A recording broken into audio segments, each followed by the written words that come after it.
ಈಗ ಹವಾವರ್ತಮಾನ. ರಾಜ್ಯದ ಉತ್ತರ ಒಳನಾಡು ಮತ್ತು ಕರಾವಳಿಯಲ್ಲಿ ಮುಂಗಾರು ಸಾಮಾನ್ಯವಾಗಿತ್ತು. ದಕ್ಷಿಣ ಒಳನಾಡಿನಲ್ಲಿ ದುರ್ಬಲ. ಕರಾವಳಿ ಕರ್ನಾಟಕದ ಹೆಚ್ಚಿನ ಸ್ಥಳಗಳಲ್ಲಿ, ಉತ್ತರ ಒಳನಾಡಿನ ಹಲವೆಡೆ ಮತ್ತು ದಕ್ಷಿಣ ಒಳನಾಡಿನ ಅಲ್ಲಲ್ಲಿ ಮಳೆಯಾಗಿದೆ.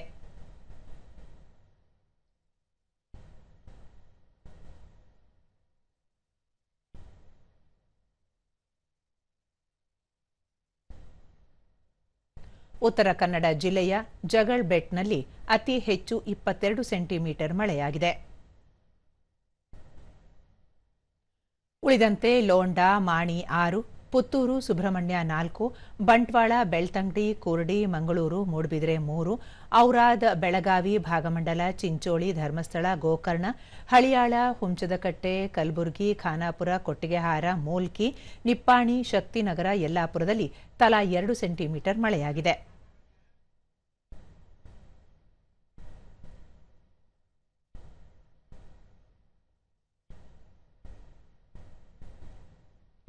ಮುನ್ಸೂಚನೆಯಂತೆ ಮುಂದಿನ 7 ದಿನಗಳ ಕಾಲ ರಾಜ್ಯದ ಹಲವು ಕಡೆ ಮಳೆಯಾಗುವ ಸಾಧ್ಯತೆ.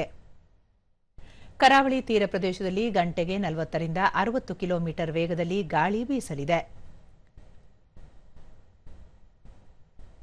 ಬೆಂಗಳೂರು ಸುತ್ತಮುತ್ತ ಸಾಮಾನ್ಯ ಮೋಡ ಕವಿದ ವಾತಾವರಣ. ಕೆಲ ಪ್ರದೇಶಗಳಲ್ಲಿ ಸಾಧಾರಣ ಮಳೆ ಸಾಧ್ಯತೆ. ಗರಿಷ್ಠ 30, ಕನಿಷ್ಠ 21 ಡಿಗ್ರಿ ಸೆಲ್ಸಿಯಸ್ ತಾಪಮಾನ ದಾಖಲು ಸಂಭವ.